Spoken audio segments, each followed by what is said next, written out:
আজ আমরা শিখে নেব দোকানের মতো করে মাত্র 3টি উপকরণ দিয়ে ম্যাঙ্গো আইসক্রিম, যেখানে কোনো রকম হুইপিং ক্রিম বা ডিম বা কোনো কিছুরই ব্যবহার করব না। বানিয়ে নেব মাত্র 3টি উপকরণ দিয়ে, আর টেস্ট হবে একেবারে দোকানের মতো। তাহলে চলুন শুরু করি। ম্যাঙ্গো আইসক্রিম 3টি উপকরণ দিয়ে। 400 গ্রাম আম নিয়ে আমি এটাকে আমের পাল্প তৈরি করে নিয়েছি। আপনারা তো জানেনই কিভাবে করতে হয়। আমটাকে কেটে মিক্সির জারের মধ্যে ঘুরিয়ে আমি এরকমভাবে তৈরি করে নিচ্ছি। গ্যাস ওভেনটা জ্বালিয়ে দিলাম, বসিয়ে নিলাম একটা জায়গা, অল্প জল দিলাম, তারপরে দিয়ে দেবো 1/2 লিটারের মতো দুধ। জলটা দিলাম তার কারণ হচ্ছে দুধটা যেন কোনোভাবে পুড়ে না যায়। এখন আমি 1/2 লিটার দুধ দেওয়ার পরে মিডিয়াম ফ্লেমে 2 থেকে 4 মিনিটের মতো আমি দুধটাকে বেশ ভালো করে ফুটিয়ে নেব। আইসক্রিম বানাবার জন্য দুধ কিন্তু বেশি ঘন করার দরকার নেই, তবে আজ আমরা একটু বানাবো অন্য রকম ভাবে, কোনো রকম ক্রিম ছাড়া বাড়িতে কিভাবে বানাবো দেখে নিয়ে নিলাম বড় চামচের 4 চামচ চিনি। আইসক্রিমে তো চিনি লাগবেই, মানে মিষ্টি তো লাগবেই। স্বাদ অনুযায়ী আপনারা চিনিটা নিয়ে নেবেন। আমি নিলাম বড় চামচের 4 চামচ, যেহেতু 1/2 লিটার দুধ নিয়েছি। চিনিটা গলে যাওয়ার পরেই আমি নিলাম বড় চামচের 2 চামচ গুঁড়ো দুধ। এই দুধটা দেওয়ার জন্য আইসক্রিমটা খেতে হবে একেবারে দোকানের মতো, মালাই আইসক্রিমের মতো। বেশ ভালো করে গুঁড়ো দুধটা দিয়ে মিশিয়ে নিলাম।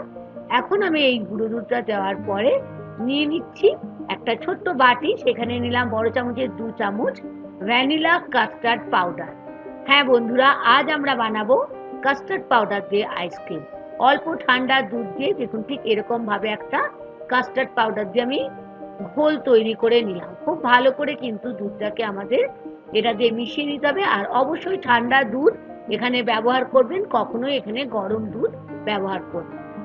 এইদিকে দুধটা তো আমি ভালো করে ফুটতে দিয়েছি, দেখেই বুঝতে পারছেন একটু দুধের ঘনত্বটাও একটু কমে গেছে, মানে 1/2 লিটার যে দুধ নিয়েছিলাম তাতে একটু কমে গেছে। নিয়ে নিলাম 1/2 চামচের মতো এলাচের গুঁড়ো।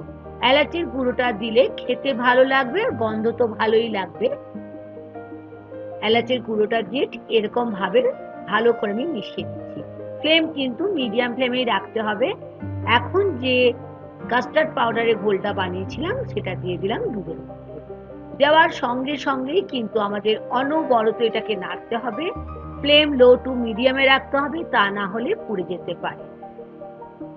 আমরা মিনিট 4 মতো এটাকে আমরা ফুটিয়ে নেব।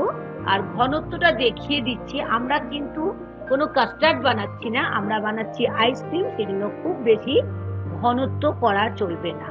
দেখিয়ে দিচ্ছি, দেখে নিন কিরকম হবে। ঠিক যখন এরকম স্টেজে আসবে তখন আমরা গ্যাস ওভেনের সুইচ বন্ধ করে দেব। আর এখন যেটা কাজ করতে হবে, সব থেকে ইম্পর্টেন্ট কাজ, একেবারে এটাকে ঠান্ডা করে নিতে হবে, কোনো রকম ভাবে যেন এটা গরম না থাকে। আমরা চলে এলাম পরের স্টেপে। আমি দেখিয়ে দিচ্ছি, দেখেছেন ঘনত্বটা ঠিক এইরকম ঘনত্ব হবে। আর আমি হাতে নিয়ে দেখিয়ে দিচ্ছি, ঠান্ডা তো হয়েই গেছে, আর কতটা ঘনত্ব হবে দেখুন, আমি দেখিয়ে দিচ্ছি। একদম পড়েও যাচ্ছে না, আর একদম সুন্দরভাবে তৈরি হয়ে গেছে। এখন একদম শেষে নিয়ে নিলাম আম থেকে যেটা পাল্প বের করে রেখেছিলাম, ম্যাঙ্গো পাল্প, ছোট কাপের 1 কাপের মতো, যেহেতু 500 ml দুধ নিয়েছি, আমি ছোট কাপের 1 কাপ নিয়েছি ম্যাঙ্গো পাল্প। কিছুটা ম্যাঙ্গো পাল্প আমি কিন্তু রেখে দিয়েছি, তার কারণ আমি শেষে বলে দেব। খুব ভালো করে ম্যাঙ্গো পাল্পটাকে কাস্টার্ডের যে ব্যাটারটা তৈরি করেছি দুধ দিয়ে আইসক্রিমের, সেটার মধ্যে মিশিয়ে নিলাম। অবশ্যই বন্ধুরা দুধ যেন এখানে একদমই ঠান্ডা থাকে।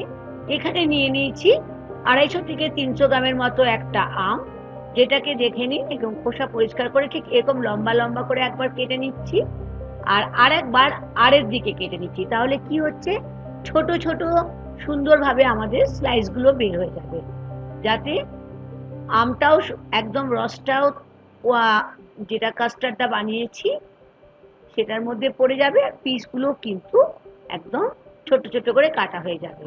আর এটা দিচ্ছি তার কারণ হচ্ছে, যখন আমরা আমের আইসক্রিম খাবো মুখে পড়লে একেবারে দোকানের আমের আইসক্রিমের মতো লাগবে। ভালো করে মিশিয়ে নিলাম, বুঝতে পারছেন একদম পিসগুলো আমি কিন্তু ছোট্ট ছোট্ট করে কেটেছি। এটা একটা সুন্দর প্রসিডিওর আপনাদের শিখিয়ে দিলাম, যেটা খুব সহজেই কাটা যাবে।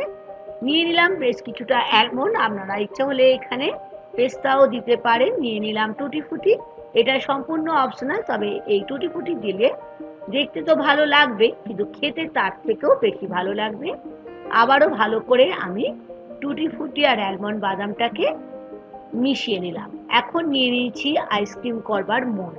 আপনাদের কাছে যদি এরকম না থাকে আপনারা কফির কাপ মানে চা কাপের যে কাগজের কাপ থাকে সেগুলোতেও করে নিতে পারেন, তবে আমার কাছে মোল্ড ছিল বলে আমি দেখে নিন। ঠিক এরকম ভাবে প্রথমে একটা শুধু ব্যাটারটা ঢাললাম, আর বাকিগুলোতে দেখুন ছোট ছোট আমের যে টুকরো করে রেখেছিলাম সেগুলো প্রথমে দিয়ে দিচ্ছি, তার ওপরে দিয়ে দিচ্ছি কাস্টার্ড দিয়ে আমের পাক দিয়ে আইসক্রিমের জন্য যে ব্যাটারটা করেছি, ওপর থেকে অল্প অল্প করে ডেকোরেশন করে দিচ্ছি ম্যাঙ্গো পাক দিয়ে, আর অল্প অল্প করে আম যেটা ছোট ছোট করে পিস করে রেখেছিলাম ছড়িয়ে দিচ্ছি। এই জন্যই বলেছিলাম যে ম্যাঙ্গো পাল্প আমরা একটু বাঁচিয়ে রাখবো। ওপর থেকে অ্যালমন্ড দিয়ে সাজিয়ে নিচ্ছি। কেমন লাগলো? খুব সহজেই কোনো রকম হুইপিং ক্রিম ছাড়া, কোনো রকমের ডিম বা কোনো কিছু ছাড়া, কর্নফ্লাওয়ার ছাড়া আমরা কতটা হেলদি ভাবে তৈরি করে নিলাম। ওভারনাইট ফ্রিজে, ডিপ ফ্রিজে অবশ্যই রাখতে হবে মিনিমাম 8 থেকে 9 ঘন্টা, তাহলেই তৈরি হয়ে যাবে বাড়িতে আমের আইসক্রিম, তাও হবে একদম দোকানের মতো টেস্ট। আশা করি ভালো লেগেছে। ভালো লাগলে লাইক আর শেয়ার করতে ভুলবেন না বন্ধুরা।